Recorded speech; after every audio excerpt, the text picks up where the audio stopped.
Today I thought it might be fun to take a look at my collection of misprint cards.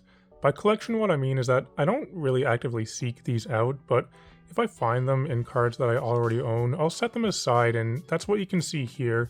It's a bunch of various misprints. Not all of them are magic cards. You can see there are some non-magic cards, and I have some multiple examples of different kinds of misprints here as well. So by misprint, what I mean is that at some point in the manufacturing process of the card, an error was made, and as a result, the card looks abnormal in some way. There are some people that really like these, and they'll pay a big premium to get a particularly notable misprint, but for a card to be particularly desirable, it has to be a pretty big misprint. We're going to start off with what's probably the most common category, which is going to be off-center and miscut cards. Off-center cards aren't really that uncommon, and a lot of people don't even consider them to be actually misprints because it's just off-center. It's not even really miscut or anything. I have a big stack of them here, with it being the most common one. These are all just off-center. Some of them are worse than others. You can see this dry spell. It's kind of almost missing the bottom border on the front there. On the back, it's not so bad. Some of them, if you can see the printer registration marks in the corner, that's a good way to tell if it's particularly off-center or not, like this bone saw here. You can see that's quite off-center. And the thing with off-center cards is that if it's not off-center enough to be a misprint, it's kind of just considered a lower quality card. Like if you sent this in to be graded for whatever reason, the grade wouldn't be as high because it's just off-center, right? But nevertheless, I find them interesting to look at, so I'll put them aside and keep them in my, stack of interesting cards here. Here's this Fiery Temper. You can find some more interesting ones. Yeah, here's a token. This one's not even that bad, but, it's pretty off-center there. It's Mindbreaker. Then there's some older ones here as well. On the back, these ones aren't quite as bad as on the front, I think.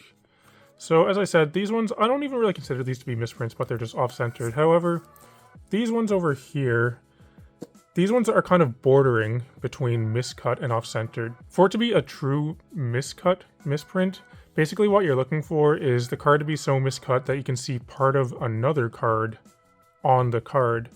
This one isn't quite at that point, but it's pretty off-center here. You can see the top border is basically gone on the front and back. And what's cool about this one that I like is that it's actually a promo card. This is the extended art slivers that you get with the secret layers. So I thought that one was kind of interesting. There are also a couple of old school Dragon Ball Z cards that fall into this category as well. This one, once again, it's off-center. You can see part of the bottom text is actually cut off a little bit. But I do have what I would consider to be a true miscut card here, because you can see part of the text from another card on the top of this card. So this one I think is pretty cool, and I would consider that to be a true misprint, I think. So I think that one's pretty neat. And that's going to be all of the, the off-center and miscut cards. So we're going to go on to a different category. This one is also pretty popular. These are crimped cards. And what this means is that when the card is put in a booster pack, the pack is sealed here with a crimp. And sometimes the cards can get affected by this if they get pressed down by the machine here, and you can see an imprint of it on the cards. There's one old school one here, this Muscle Sliver. The crimp actually isn't so bad on this, it's just a little bit, but I think it's cool because it's an old card. You can see it on the bottom there. It's kind of more apparent on the back, maybe. There's this Cemetery Recruitment. It's got a little crimp on the top. It's pretty easy to miss these when you're looking through cards, because a lot of the time it might not be too noticeable unless you have the light hitting it directly. And there's also one of these Dragon Ball Z cards here as well that has a crimp on it. That one's a pretty deep crimp. You'll often see people trying to sell crimped cards as well. People do want these, they are desirable. The only thing is, you can fake this misprint because you can get a crimping machine and you can just make your own crimped card. So it's something to be wary of, and misprint collectors are they're very familiar with this already, but it's one of the ones that does need some amount of verification. You can see this mounting here. Sometimes with foil cards, there can be problems with the foil layers. This one is a pretty small one, but you can see there's a little air bubble here under the foil layer. So I thought that was kind of cool, and I took it out. You can find way bigger examples of this with, you know, the foil layer all messed up, and maybe there might be huge air bubbles and things like that, but I thought this one was pretty cool anyway. And speaking of foiling, there's a couple of non-magic cards here. These are some Yu-Gi-Oh cards. Yu-Gi-Oh has a bunch of different foiling techniques, so you can find errors in that. This is a pretty common one we see in Yu-Gi-Oh cards, is the foil is kind of off-center or off-place, just the foiling layer is. You can see right here, the foiling does not match up with where it should be on the card. This one I think is quite off-center, so something like that might be desirable. Or going to another example here, sometimes the foil is just straight up missing. There isn't any foil that's supposed to be on the card itself here, but on the name of the card, there should be. As you can see here, this is indented because these cards will be rares. So normally, on a rare card, the name should be shiny like this, and it's indented, but on these ones, the shiny layer is just missing. So it's just an indented name there. Coming back up to magic cards though, there's another kind of misprint you can see is another type of miscut. This is one where the card has a square corner. This varies a lot as well. Sometimes the card can be quite square, it can have multiple square corners. In this case, this one has one square corner, you can see, and it's kind of just the back layer of the card, which didn't get cut because the front part did. You can see it has a rounded corner on the front, but on the back it has one square corner there. I actually opened this card myself in the booster pack.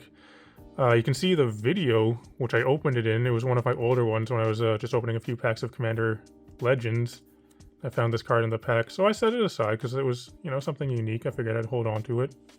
Then I have one last one here that I did actually buy because I was at my LGS just looking through their binder of random interesting stuff, and this one stuck out to me because we both thought initially that it was potentially a fake card because, you know, it looks like it could be a fake just with bad printing, but this is a real card, and it was just a couple bucks or something, so I figured I'd pick it up because it's interesting. This is from an error printing called Dark Visions. Normally, so this is an artifact from the Vision set. Normally, an artifact from Vision should look like this. You can see this one doesn't look like that. It's quite different. It was just a variation in the coloring for how a few of these cards were printed. There's not a whole lot of them, but it was just kind of like an error in the printing process. So there's some Vision cards that looks like this, and they're referred to as Dark Visions because they're much darker than regular Visions. So that's my modest collection of misprint cards. As I said, I don't really actively seek these out.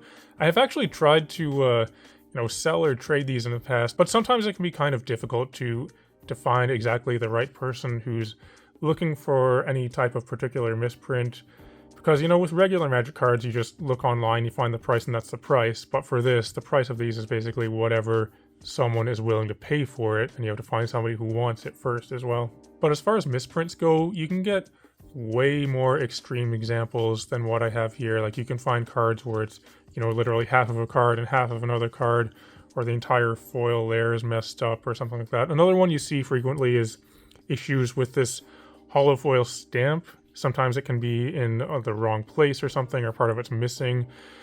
Some people like to try and sell cards that have a little tiny bit of off-center stamp, and that's kind of the same thing to me as like a card that's off-center. Like, it's kind of unusual, but it's not that big of a deal. But you can find some pretty weird stuff going on with this hollow foil stamp as well. I'm sure some of you probably have some pretty interesting examples of misprint cards. I imagine some of you are probably way more into them than I am, but figured these would be interesting to look at in the least. So if you have any comments on them, if you have any stories about your misprint cards, leave them in the description below and I'd be happy to read them. But otherwise though, if you're still watching, thanks for watching. It'd be cool if you can like and subscribe and all that kind of stuff.